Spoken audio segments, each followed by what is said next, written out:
अस्सलामुअलैकुम दोस्तों and welcome to the brain facts. दोस्तों आज आप पहली बार अपनी आंखों से 20,000 वोल्ट के बल्ब को जलते हुए देखने वाले हैं। और दोस्तों ये 6 अरब 50 करोड़ की पेंटिंग है। आखिर इस पेंटिंग में ऐसा क्या है? और दोस्तों दुनिया में बहुत से ऐसे लोग भी मौजूद हैं जो एक ही दिन में 16 दफा सनराइज और 16 दफा ही सनसेट को देखते हैं। हो गए ना हैरान? तो दोस्तों आज की वीडियो बहुत ही अमेजिंग होने वाली है, तो एंड तक लाजमी देखिएगा।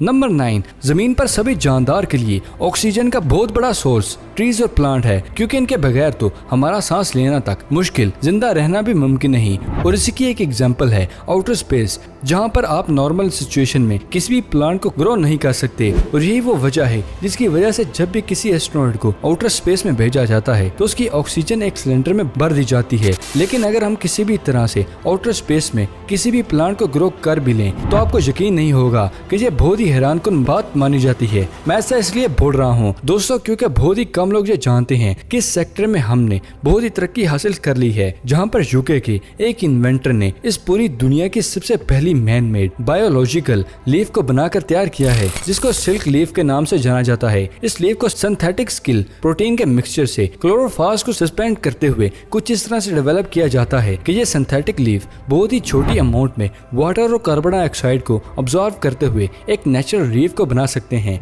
और ये आउटर स्पेस की सब सिचुएशन में भी इस प्रोसेस को कर सकती है, जो कि नेचुरल प्लांट नहीं कर सकते। और यही सबसे बड़ी रीजन है जिसे साइंटिस्ट अब इन्हीं लीव्स का इस्तेमाल करते हुए एक बहुत बड़े प्लांट को डेवलप कर रहे हैं, जिनको इन फ्यूचर स्पेस में भेजकर किसी भी एस्ट्रॉयड को किसी भी मिशन के तहत काफी लंबे टाइम तक आउटर स्पेस में रखा जाता है। तो नो डाउट ये इन्वेंशन अपने आप में अमेजिंग जरूर है। नंबर 8, दोस्तों क्या आप जानते हैं कि इस दुनिया में ऐसी बटरफ्लाई भी मौजूद हैं जिसको देखकर आप हैरान हो जाओगे अल्लाह ताला की इस खूबसूरत क्रिएशन को देखकर। दोस्तों अभी जो आप अपनी स्क्रीन पर बटरफ्लाई देख रहे हैं इसको ऑरेंज ओक लीफ बटरफ्लाई के नाम से जाना जाता है। और दोस्तों आप ये देख सकते हैं कि ये बटरफ्लाई कुछ इस तरह से ग्रो करती है कि इसके काफी नजदीक आने के बाद भी लोगों को ये लगता है कि ये दरख्त का कोई सूखा हुआ पत्ता है। और यही वो वजह है जिसकी वजह से बटरफ्लाई को काफी ज्यादा अमेजिंग माना जाता है। क्या आप इस फैक्ट से पहले इस बटरफ्लाई के बारे में जानते थे? कमेंट सेक्शन में जरूर बताइएगा। और हाँ, सुबहान अल्लाह कमेंट सेक्शन में लिखना मत भूलिएगा। नंबर 7, दोस्तों अब तक मैंने आपको अलग अलग कंट्रीज में सेलिब्रेट होने वाले बहुत से आइस फेस्टिवल्स के बारे में बताया ही है, जिसमें बहुत ही खूबसूरत आइस स्कल्पचर को बनाकर तैयार किया जाता है। तो दोस्तों हम सभी जानते हैं कि गेम ऑफ थ्रोन्स सीरीज अपने आप में बहुत ही फेमस सीरीज थी। और अब आप कहेंगे कि आइस फेस्टिवल और गेम ऑफ थ्रोन्स का आपस में क्या कनेक्शन है? तो दोस्तों यूं कहूँ कि बहुत ही ऐसी कनेक्शन है। एक्चुअली दोस्तों बहुत ही कम लोग ये जानते होंगे कि साल 2019 में फिनलैंड में पूरी दुनिया का सबसे पहले game of thrones ice hotel बनाकर तैयार किया गया है, जिसमें फर्नीचर में बेड और रेस्टोरेंट और रूम को भी पूरी तरह से आइस का यूज करते हुए बहुत ही खूबसूरत गेम ऑफ थ्रोन्स की थीम के अकॉर्डिंग बनाया गया है। और इस होटल के हर एक रूम में आपको गेम ऑफ थ्रोन के अलग अलग कैरेक्टर के बहुत ही खूबसूरत आइस स्कल्पचर अलग अलग अंदाज में देखने को मिलते हैं। और यही वो वजह है जिसकी वजह से इस होटल को पूरी ही दुनिया के सबसे यूनिक होटल्स में शुमार किया जाता है।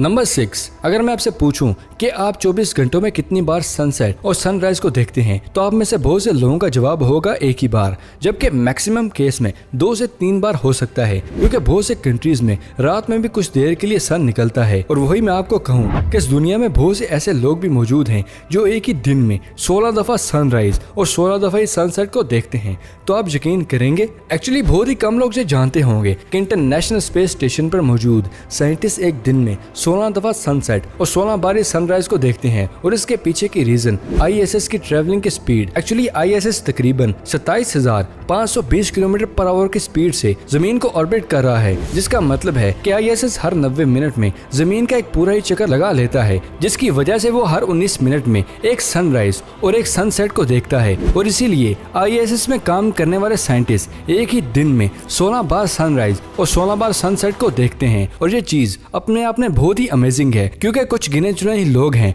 जो इतनी बार एक ही दिन में सनसेट और सनराइज को देखते हैं। सच में अमेजिंग है ना दोस्तों? नंबर 5, दोस्तों अभी जो आप बुक देख रहे हैं, इस बुक को पूरी दुनिया की सबसे अमेजिंग बुक माना जाता है। खा गए ना धोखा। एक्चुअली दोस्तों ये कोई बुक नहीं बल्कि बहुत ही रियलिस्टिक केक है। एक्चुअली दोस्तों इस अमेजिंग केक को फेमस केक मेकर बेन कुलन ने कुछ इस अंदाज से बनाया है कि ना सिर्फ ये देखने में बुक की तरह लगता है बल्कि आप इस केक को बुक की तरह खोलकर इसके पेजेस को भी पढ़ सकते हैं। और यही वजह है कि इस केक को सबसे रियलिस्टिक केक में से एक केक माना जाता है जो वाकई तारीफ के काबिल है। नंबर 4, 6 अरब 50 करोड़ की पेंटिंग। आखिर इस पेंटिंग में ऐसा क्या है? इस फैक्ट को बताने से पहले आप में से जानना चाहता हूँ कि अगर पेंटिंग किसी भी एग्जीबिशन में आपको देखें तो इस पेंटिंग को खरीदने के लिए मैक्सिमम कितना पे कर सकते हैं। अब आप वीडियो पॉज करके हमारे साथ जरूर शेयर कीजिएगा। तो चलिए बात करते हैं इस पेंटिंग की अब। एक्चुअली दोस्तों इस पेंटिंग का नाम ऑरेंज, रेड और येलो है, जिसको अमेरिकन पेंटर मार्क ने बनाया था साल 1961 में। एक्चुअली दोस्तों इस पेंटिंग के बारे में ये कहा जाता है कि इस पेंटिंग में मार्क ने सनसेट के रियल कलर को दिखाने की कोशिश की है। जहां पर इस पेंटिंग के टॉप पर देखेंगे तो आपको ये पेंटिंग हल्की सी येलो कलर नजर आएगी और दरमियान में और नीचे की तरफ आपको ये पेंटिंग ऑरेंज कलर में नजर आएगी और लास्टली आपको इस पेंटिंग के एज और मिड में आपको रेड कलर नजर आएगा एंड दैट्स इट। इसलिए इस पेंटिंग में और कुछ भी नहीं है। अब अमेजिंग बात ये है दोस्तों, न्यूयॉर्क में साल 2012 में किए गए एक ओकेजन में इस पेंटिंग को 6 अरब 50 करोड़ के आसपास भेजा गया था। अगर आप भी मेरी तरह इस पेंटिंग को देखकर शॉक में आ चुके हैं तो जरा ठहर जाएं, क्योंकि बहुत ही कम लोग ये जानते होंगे कि साल 2015 में दोबारा से न्यूयॉर्क में किए गए ओकेजन में मार्क की एक और पेंटिंग जिसका नाम येलो और ब्लू था, उसको 3 अरब 50 करोड़ के आसपास बेचा गया था। आपके इसके बारे में क्या ख्यालात हैं? कमेंट सेक्शन में अपनी राय जरूर दीजिएगा। नंबर 3, ये तुम सभी जानते कि कोई भी इंसान अपने बालों को मेंटेन ना रखे तो उसके बालों में जुएं पड़ जाती हैं। और ये भी जानते हैं कि ये जू यानी कि लीज जब भी हमारे स्कल्प के ब्लड को चूसती हैं तो हमें इचिंग महसूस होती है। लेकिन क्या आपने कभी किसी लीज को हमारे स्कल्प से ब्लड को चूसते हुए देखा है? और क्या आपने कभी ये सोचा है कि आखिर ये लीज इतनी ही आसानी से ऐसे कैसे कर लेती है? नहीं जानते? तो दोस्तों मैं हूँ ना आपको बताने के लिए। एक्चुअली दोस्तों लीज के पाँव की बनावट कुछ इस तरह की होती है कि उसके सभी पाँव नीचे की तरफ कुछ इस तरह के नुकीले होते हैं जिसको टर्सर क्लॉ कहा जाता है। और इन्हीं क्लॉ को ये लाइंस हमारे स्किन में बहुत ही टाइट वे में सुई की तरह इंजेक्ट करके कुछ इस अंदाज में हमारे ब्लड को सक करती है। जैसा कि आप अपनी स्क्रीन पर देख रहे हैं, यहाँ पर लीज कैसे ब्लड को सक करती है आप देख सकते हैं। जहाँ पर आप साफ तौर पर देख सकते हैं कि ब्लड को सक करने के बाद वो ब्लड लीज की बॉडी में किस तरह से उसके डाइजेस्टिव सिस्टम तक फ्लो करता है। क्या इस प्रोसेस के बारे में आप पहले से जानते थे? और क्या इस प्रोसेस को आपने इस फैक्ट से पहले कहीं पर और देखा था? कमेंट सेक्शन में हमारे साथ जरूर शेयर कीजिएगा।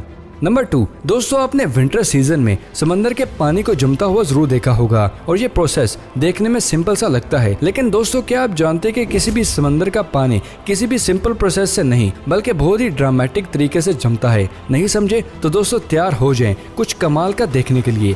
एक्चुअली दोस्तों जैसे विंटर सीजन में एटमॉस्फेयर काफी ज्यादा ठंडा हो जाता है तो समंदर के पानी की ऊपर की सतह पर छोटे छोटे आइस क्रिस्टल बनने लगते हैं। और जैसा कि हम सभी जानते हैं कि समंदर के पानी में बहुत ज्यादा क्वांटिटी में साल्ट मौजूद होता है जो इन आइस क्रिस्टल की डेंसिटी को बहुत ज्यादा कर देता है, जिसकी वजह से ये आइस क्रिस्टल एक तरह से बहुत ही साल्टी ब्रेन को बना लेते हैं जो ज्यादा डेंसिटी होने की वजह से समंदर की गहराई को नीचे की तरफ चलने लगती है। और अमेजिंग बात तो ये है दोस्तों कि जैसे ये ब्रेन समुद्री महलूक या किसी भी चीज के कनेक्ट में आ जाती है तो ये फौरन ही उसको जमा देती है। और जैसे ही ये ब्रेन समंदर की ऊपर की लेयर पर पहुंचती है तो ये फौरन ही समंदर की लेयर में वर्ल्ड तो आपने 50 वाट 100 वाट यहाँ तक कि 1000 वाट के बल्ब को जलते हुए देखा होगा। लेकिन क्या आपने कभी अपनी आंखों से 20,000 वाट के इलेक्ट्रिक बल्ब को जलते हुए देखा है? नहीं देखा? तो ब्रेन फैक्ट की फैमिली पहन ले अपनी ग्लासेस को, क्योंकि ये सफर आपको हैरान जरूर कर देगा। दोस्तों अभी जो आप वीडियो देख रहे हैं उसमें 20,000 वाट को इलेक्ट्रिक बल्ब को जलाकर दिखाया जा रहा है।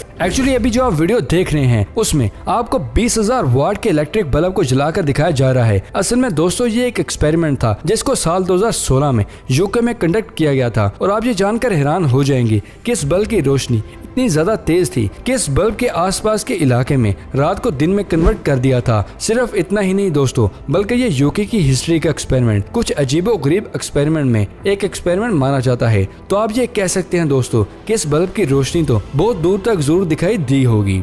तो दोस्तों ये थी आज की अमेजिंग वीडियो पसंद आने की सूरत में से लाइक करें। अगर अभी तक आपने हमारे चैनल को सब्सक्राइब नहीं किया तो जल्दी से जाकर इसे सब्सक्राइब करें और ऑल नोटिफिकेशन पर क्लिक करना मत भूलिएगा। तो मिलते हैं अगले वीडियो में। शुक्रिया, अल्लाह हाफिज दोस्तों।